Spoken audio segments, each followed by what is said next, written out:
What's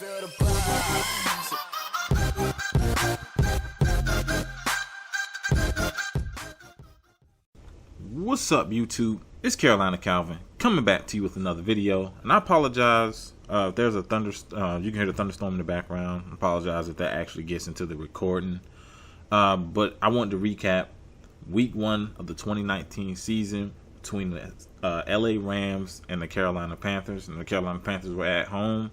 The Rams picked up the 30-27 win.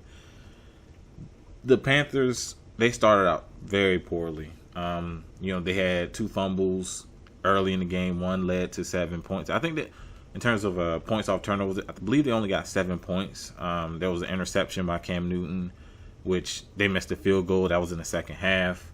Also, the DJ Moore fumble, which killed the drive for the Panthers, which the drive was going great up until that fumble. That didn't lead to points either. Starting with the Rams, Jared Goff, 23 of 39, 186 yards, 1 touchdown, 1 pick. He wasn't that great. He was missing some throws that you saw him make last year. And I think the Panthers' pass coverage was pretty solid. I think where the Panthers got into trouble was when they started sending 3-man pressure, kind of dropping back in zone. And with the team that's that well coached, they're going to find the soft spots in the zone. I think that's when the Panthers got into trouble. Also, I'm going to get into that. The other part that I think the Panthers started to fall apart at the end of the game. For the Rams rushing, Todd Gurley, 14 carries, 97 yards. He didn't run the ball. Most of it came in the second half. Malcolm Brown, 11 carries, 53 yards, 2 touchdowns. He had some nice runs. Like, the numbers here don't tell you, but he had some really nice runs. He was breaking some tackles. So that's how it seems like it's going to go for the Rams. It's going to be Todd Gurley. It's going to be Brown, who obviously didn't play last year, but is a guy that they're gonna essentially split carries because of Todd Gurley's.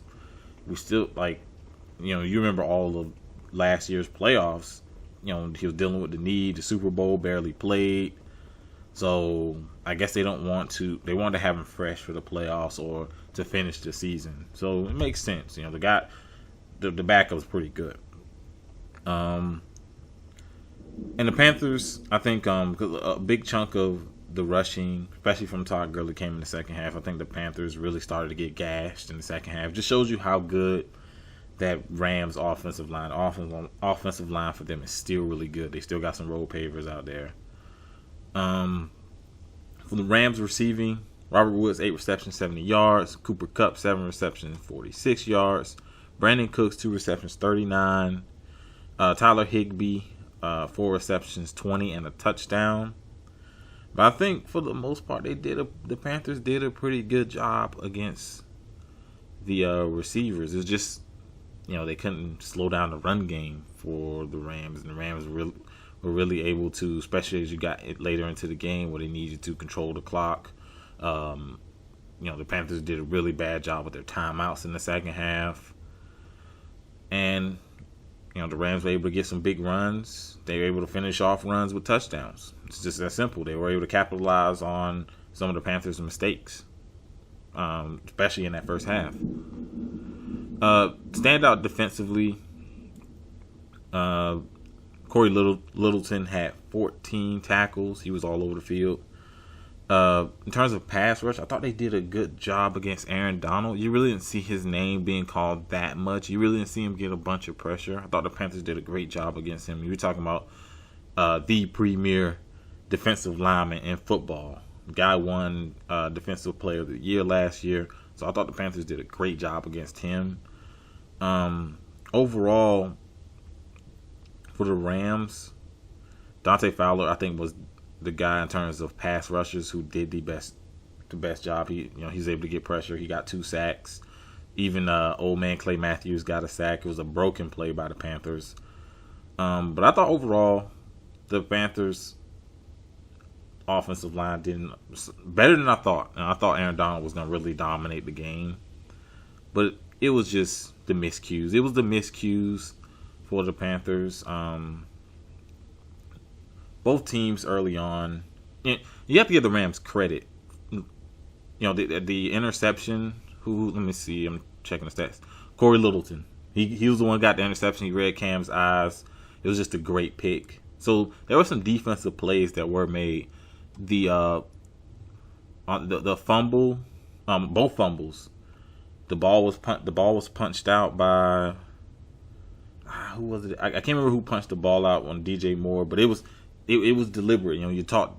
Defenders are taught, like, if you're double team tackling someone rips at the ball, and it was perfect. He punched out the ball. It was a great defensive play. The other play where Cam threw it behind the line was essentially a lateral.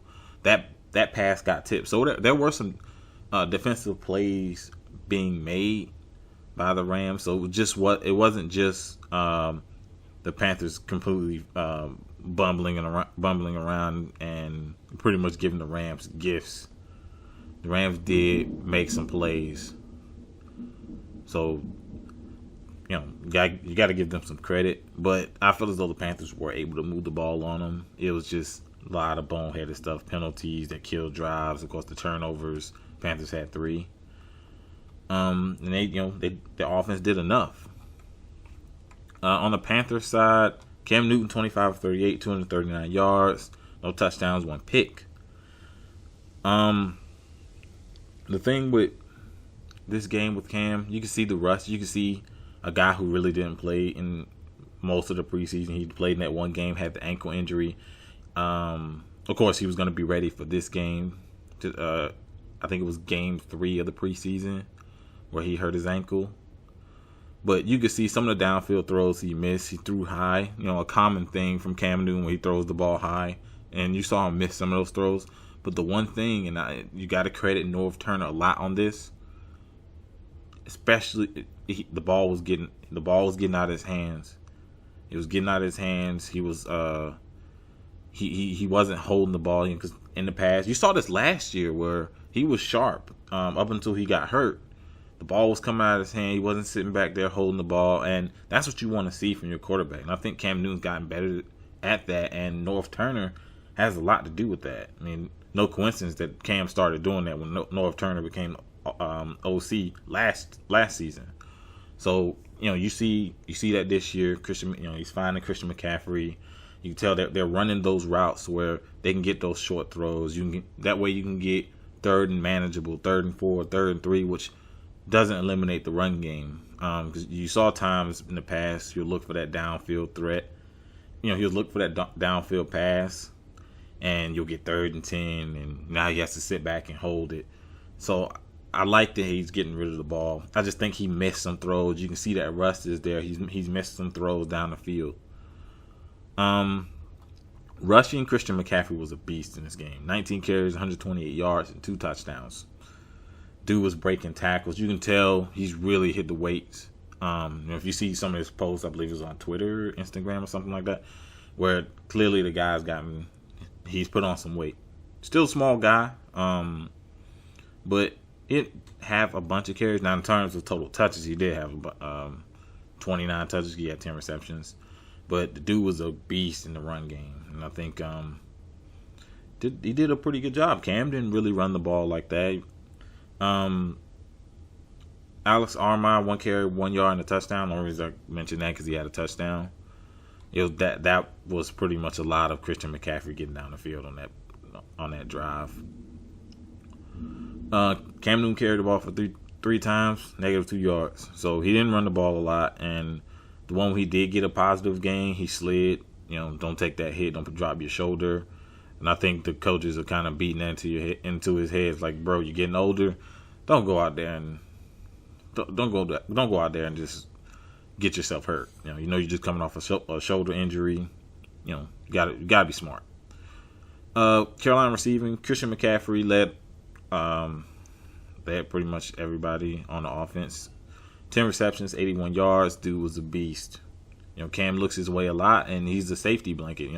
At one point it was Greg Olsen, but now it's Christian McCaffrey who is that safety blanket. And every quarterback needs that tight end or running back guy you can rely on. Your receivers down the field aren't open. Well, is my safety blanket guy open? A lot of quarterbacks do that, and that's something you need.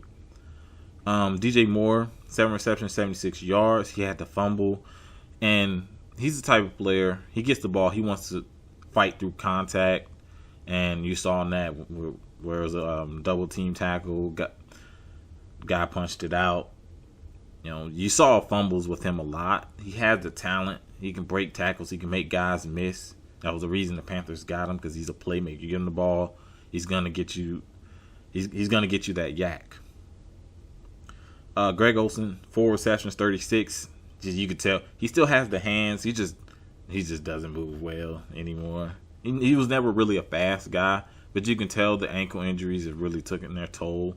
Maybe he'll look faster as the season goes on, but he didn't look as fast as he has in the past. Curtis Samuel, 3 receptions, 32. I think Cam missed him on a couple of throws. I know one on the right sideline where Cam overthrew him. Cam had about 4 or 5 passes where he down the field, guy was open and he missed him. Like I said, I'm going to chalk that up to rust, because I do like the way he's going through his progression, willing to take that short throw to be able to move the chains. I like that. Norv Turner is pretty much like, Cam, don't sit back there and hold. We know you're a warrior. Don't sit back there and hold the ball and take a beating. So hopefully we see more of that as the season goes on, because the Panthers, once they got things together, they were able to start to move the ball in that second half. Defensively, Shaq Thompson, to me, was, looking at film, he was definitely one of the better, especially in that front seven. He was one of the better defensive players. Dude's going to be a beast, man. We're talking about speed. Dude can cover. You can put him on the tight end. You can put him on a running back coming out of the backfield. And sideline to sideline. The dude, that was the reason they brought him in there. That was the reason they were really willing to get rid of Thomas Davis, was Shaq Thompson. The Panthers run a 34. Sometimes they'll have 4 defensive linemen with the hand in the dirt. So it's a hybrid. But in 34, he's playing that inside linebacker with Luke Kuechly. Guy's going to be a beast this season. If he can stay healthy, he's going to be a beast. Bradbury had a really nice interception, a diving interception. Like I said, I thought the secondary held up a lot better than coming into this game. A lot of people expected Cooper Kupp to go off, Brandon Cooks to beat him deep over the top. Robert Woods, who did have a nice game, Robert Woods. But I thought the Panthers secondary did a pretty good job. Like I said, they ran into the issue is when you rushing 3 guys, you give them the quarterback all day, you drop them back in zone. And like I said, well-coached teams, they know the zone you're running. They know the areas of the zone where they can just sit down, get an easy, quick completion. That's why I think you bring in pressure. You kind of press in. I think the corners are good enough, and I think they showed in this game that they're pretty good. Like I said, it's only the first game, so we're really only judging off the first game. Still got a whole season ahead of them. But I did like what I saw from the defense. Secondary, early in the game, I thought they did a pretty good job. They started to get gashed in the run game, the front seven. Todd Gurley's a beast, and he broke off some big chunk plays. The other running back, Malcolm Brown. He had, like I said, he had some nice runs. I think the Panthers weren't prepared for the hurry up offense that the Rams came in there with, which he should have been ready for. You saw him running that last year, and you see the Rams went into the locker room and said, "Okay, we got to do more of that," and it started to work against the Panthers. A lot of bonehead mistakes. I can't blame him for the field goal, missing a 53-yard field goal, because they probably could have made it easier on the kicker. On that play, it's typical Ron Rivera crap. They literally, play clock's going down. They literally call a timeout and still get a delay game penalty. Now, I think the reason was something was wrong with Cam's helmet. Well, you tell him on the sideline, well, we want you to run this. There was no reason to get a delay game penalty on that play. On that possession. There was no reason, because you could have got the kicker an easier field goal. probably got 3 points. Game would have been different. Who knows? Of course, the turnovers. They had 3 turnovers. It's hard to win when you turn the ball over against a good team. I thought the Panthers did a good job, but it's hard to win a game when you turn the ball over.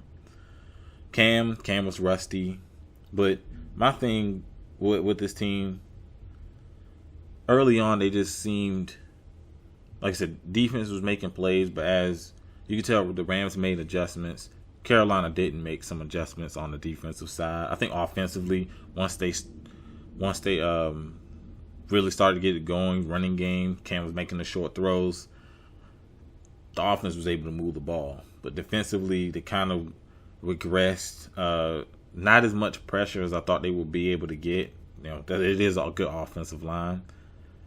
They can come in third because the Panthers play Tampa Bay on Thursday. Definitely have a better shot at really dominating that game in the trenches. But started getting gashed in the run game. Like I said, they seem ill prepared for the hurry up offense. It's the same Ron Rivera, deer in the headlights coaching. It's the same thing you see every year. You can say it's one game, but it's something you've seen year in and year out with this guy. He gets out coached in just about every game. He makes so many mental issues. Like, he's awful at managing the clock, by the way, which you didn't see at a point in this game. Well, that second half, which a lot of people were mad about the fumble. I can't remember who caught the ball. Was it Robert Woods? And he catches it and he gets stripped. And then the Panthers challenge it. And the ref said he caught it, but you can't see if the knee was down or whatever, even though he was already losing the ball before his knee went down. It should have been a fumble. I've never actually heard it explained that way. We couldn't tell if the knee was down or something. That's why you got replay. You can clearly see it. The ball was coming out before his knee was down. Should have been a fumble recovered by the Panthers. So I think that was definitely one huge mistake with the refs. But other than that, the Panthers did a lot of beating themselves. It's that simple. They had a big time. They had a shot at winning this game and still made it a really good contest despite all the mistakes. But let me know what you think down in the comment section. Like I said, the Panthers play Tampa Bay next week. Tampa Bay did lose to the 49ers. Jameis Winston had 3 interceptions. So it's a division game, so those division games are played tough. But let me know what you think down in the comment section. Have you gone back and watched this game? What do you think about the Panthers' overall play? And do you think it will get better? I personally do, just because you saw a lot of rust, especially with Cam Newton. But if you like this video, hit that thumbs up button and subscribe. Thanks for watching.